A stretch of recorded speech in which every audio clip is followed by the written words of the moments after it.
Luas se lima su valu minute. Te ai le tula lima le fiafi ia whamaruru atu o na o tūlanga o le delay o le tātou por kalame o na sātau whamai a fo le tele o nisi o fufuanga. Malawa sino nei aso e tele o mta upolo o ngai meisio tātou tunu. Tātou ofisa nei, e whātalo whatu le ngang whaaloalo. Mai mo mai isi o tātou tunu i ona vai ngai se ese. E me se fo tāpua i mau mai sa moan pa i malolo o lalampa pao i atunu mamao. Whatalo whatuai le ngang whaaloalo nei tūla le aso. Ia alfa mo lava o tātou por kalamene nei. Pelo inga lau tu stala i mal tātou official palemia. Ono nisi o mata upu sa tala no ina neva ya sol kapeneta to fo manisi o mata upu taua.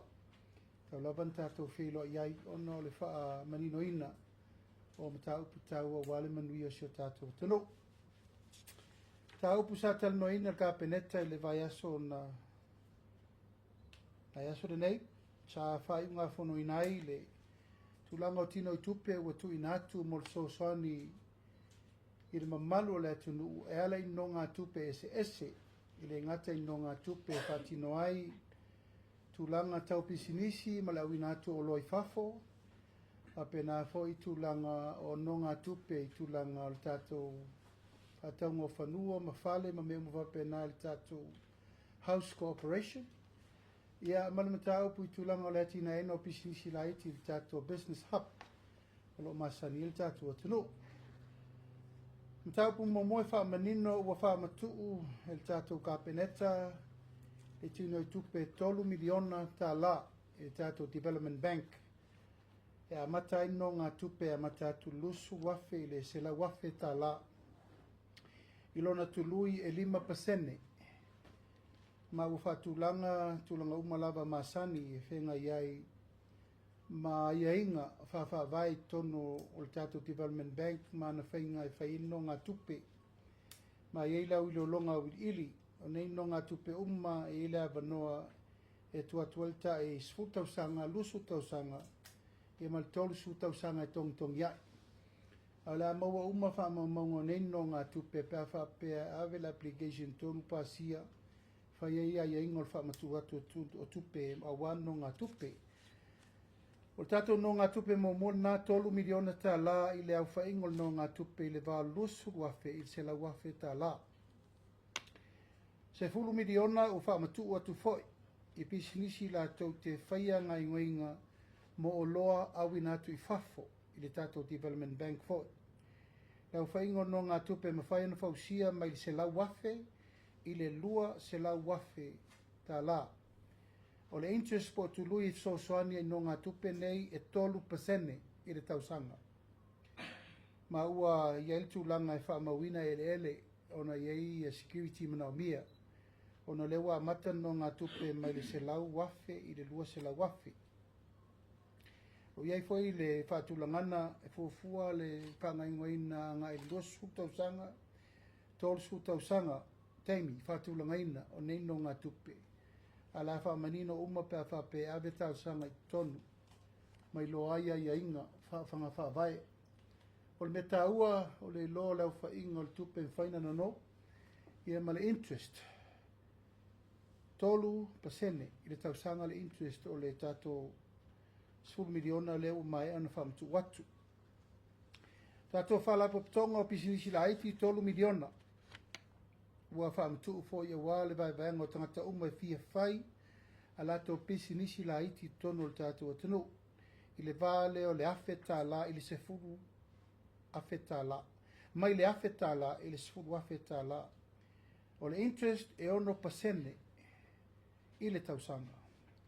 Ma ua whaatulanga fo i tulanga uma e ia iai i le siri atu le tolu tausanga.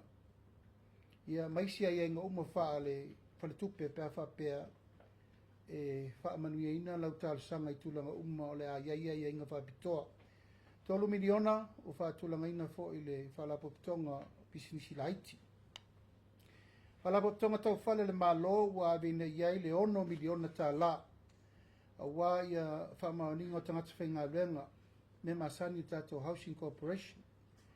No ngā tupe mawhai una wha tino ina, tolu sifu wafe, i le 5 Tātou tului whātulanga le 5% le tausanga. O whātanga te whainga luenga mana o mia guarantors, e whamau ni eno ngā tupe nei, ia ma ua iei fwoi whātulanga no le 15 tausanga, se vai teimi tu sauno ina ili whainga repayment o no ngā tupe nei, ma la lafo fo il tūlanga o le aiainga a le Housing Corporation, a wā fo il whātulanga na o ia aiainga mono ngā tupe taitasi. No ngā tupe mo le whaamatu ino whanua mai ele, e ei lau whainga i le 1 miliona le se lau wafe, i le 2 se lau 5 su wafe. No ngā tupe mwhaina whai, o le tului 5%. Whātulanga i mo whanua po o le whale fo. Ia, e mana o mia lusu 5, lusu whata usanga, lusu 5 tausanga. Tu sauno ina i fo i le repayment o nei no ngā tupe umma. Ai peo na whamtala atu le maua wiri linga ummo ne neingo nā tupe umma. Pea whaia tālu sanga i tonu o whalapo pitonga umma nei il mālole wa u whamtala i nātu la matanga Yale Development Bank, Samoa Business Hub, whalapo pitonga le whalo Samoa Housing Corporation, ia ma whale tupe umma wa tāu e lunga, ma wa iel wha moe moe, ia wā wanoa nei ngono ngā tupe nei mole atunu. E le ngatel talsanga ina mo pisinisi o loa awina atu i whafo. Mo le whaingoa mo ota malawa, e mei se fo i whanua. E mei se pisinisi la iti tato business hub. Ma e watu ai le whamalo si aua, e mei se fo i whamamla manga, o i lato umolo mana mia no ngā tupe nei whaafsota i sa o mtanga luengo lewa mai ano uta ua tua. Lona lua ua whamalo lo le tu mau le so upu le malo. Au whanga solo ai le suenga le ta upu le nei na ese ai le whaiunga na tapena kabineta, ma le whaiunga na whasala la wina. O le nei mata upu sa le te tau na tūlei mai, peitai. O iei tu langa o le ese ai o manatu na mai le official kabineta. Ia ma mea na whasala la wina. Ma e wo manatu e ui pe yalo le tula fono, e mana le proses e tango fia imta ufa pe nei, na ia manino le lei, ia po le altu langa no o ia ili mafu anga, na se e il whaasisi langa ala tato press secretarial. Lona tolu, e se lausfuru walu wafi, e tupe le sosoani le tato malo, na tu inatu le au volipolo sa mo mo le tamisanga le tulangi i whapea e keripeane ma Australia.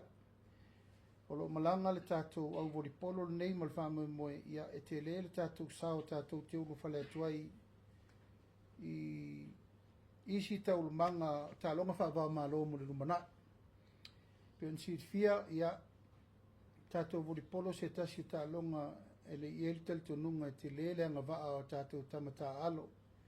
Mai le faufu il tūlanga o tātou pine aulo mai nisi tā longa le Pasifika o mai i tai o te wha mapueina o le nei au si i le tātou atanu o e le tele tununga te relo na sao tā ua e uru whale atuai sa moa inisi o tā longa wha bao malo for Commonwealth, South Pacific Game, meisi tūlanga uma mo le lumana.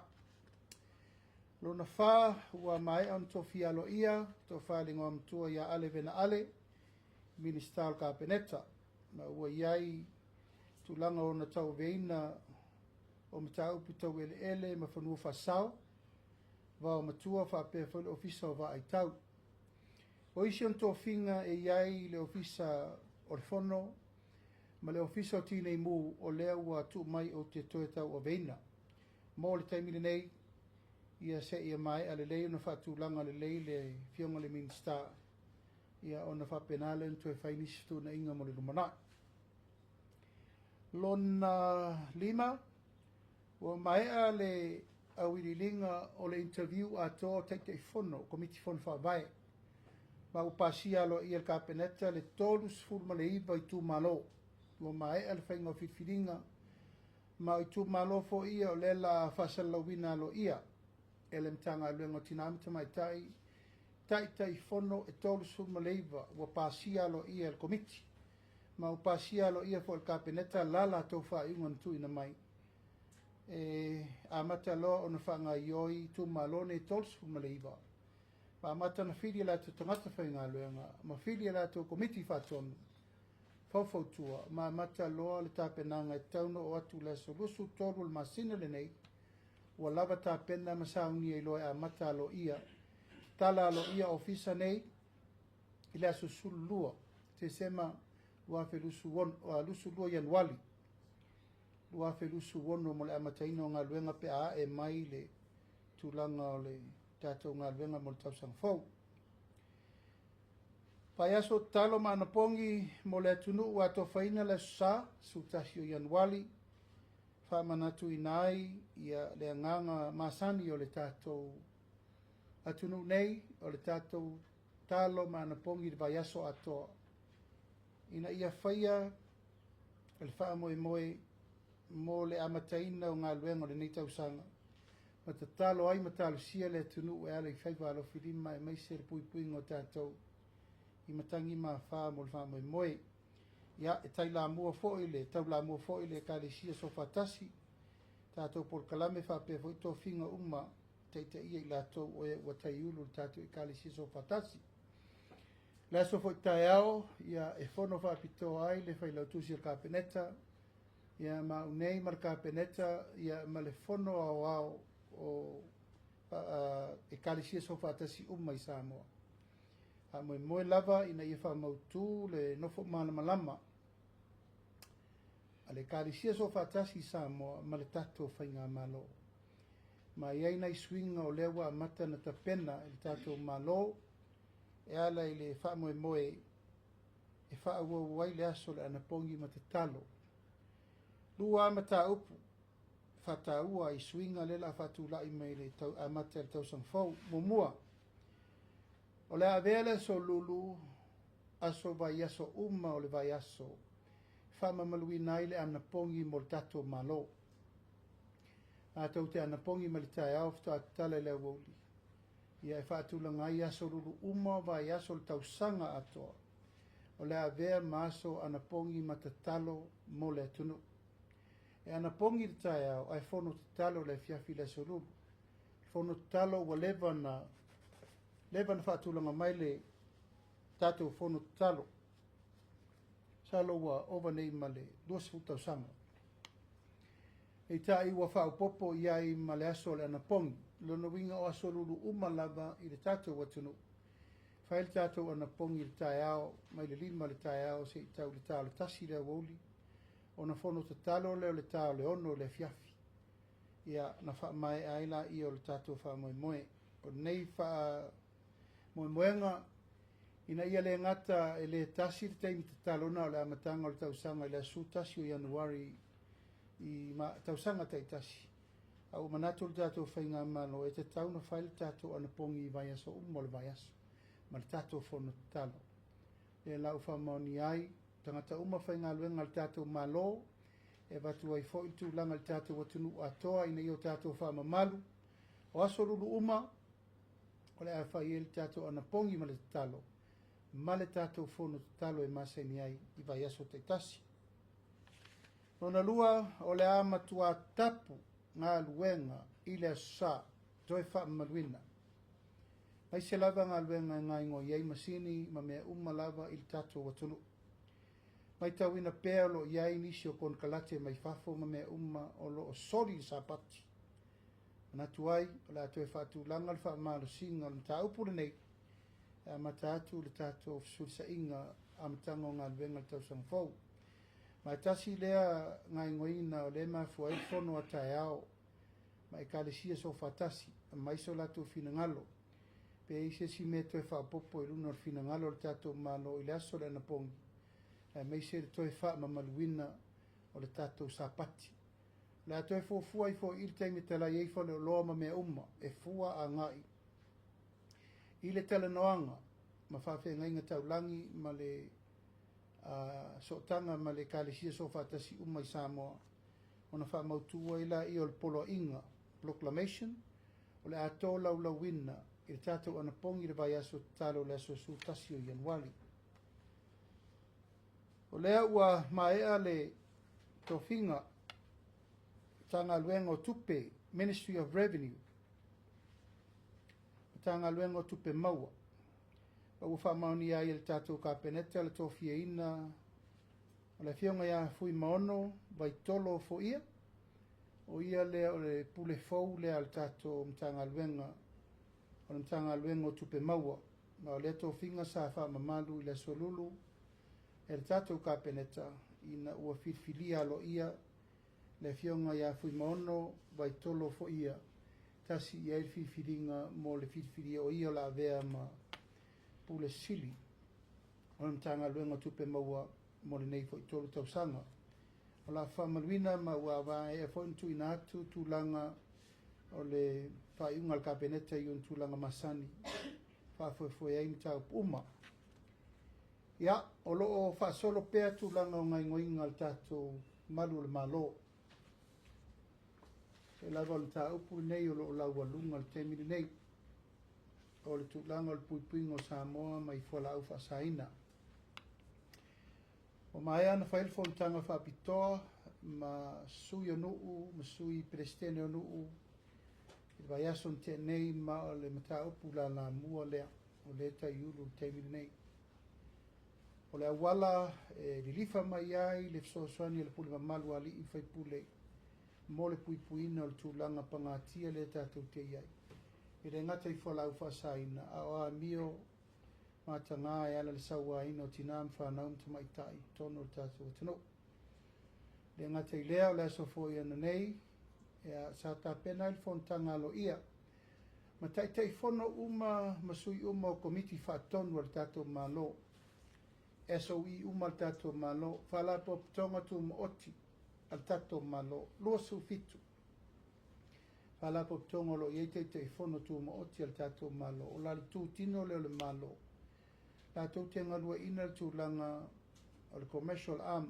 private business partnership al tātou malo whala tonga tu oti nei le aungal nei whelo inga ina ia avelti ma inga i te fono ma sui uma o komiti taitasi ina ia la lango i whainga whaavae ai meise le nauna watu whaatulangana o polkalame le whainga malo filfilia ina ia tina e le leim tanga luenga taitasi ai meise fau le manuia o whaalapaputonga uma o lo a fia whaatasi tono nei whaalapaputonga uma le tatou malo ai moli le nganga whaafitai o no le awonanga i nei teimo tele maso walu ia o lo langona lava le whaatulai mai peo ngā luenga le leisa whaatino e tai fono ai mai se foi board members o le tatou i tū malo o e o lo a fia mai tangata anu umo Samoa ai mai se foi whaalapo tonga tū mooti al tatou malo ia na mana tua i lea pauna o nai mata upu sa tara noina le kapeneta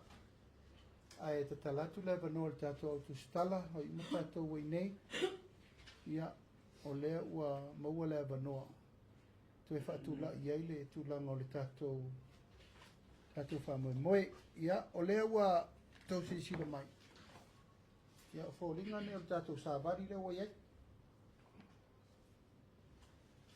whamoe moe ia ina ia tu e whaatula ia vaenga mai tūtina o le tatou malo ina ia mawhai o na apo pel tūlanga manino mamamalama mai tūtino whamalosia i tutono tustusinga al tātou malo tu ina atu ai whaamtalanga o ia inga whaiunga uma ma mata upu tau le malo ina ia malu pea ia tustusinga ma soa se whaamtalanga tu ina atu mo le sira fia al tātou atono ia o la wha solo pea o le wha moe moe le iai e se lava al tātou sāwari mo le whasala wina whanua msofa whaiunga whamsinonga ai se al tātou sāwari le ia o whaatulanga ina e alu mai whasala launga le malo ia o a umam tā upu e whasala lauinai whamanianga ia mo ngā lofa ia po a lava mta upu umma e te tau na whasala lauai mta upu tau le malo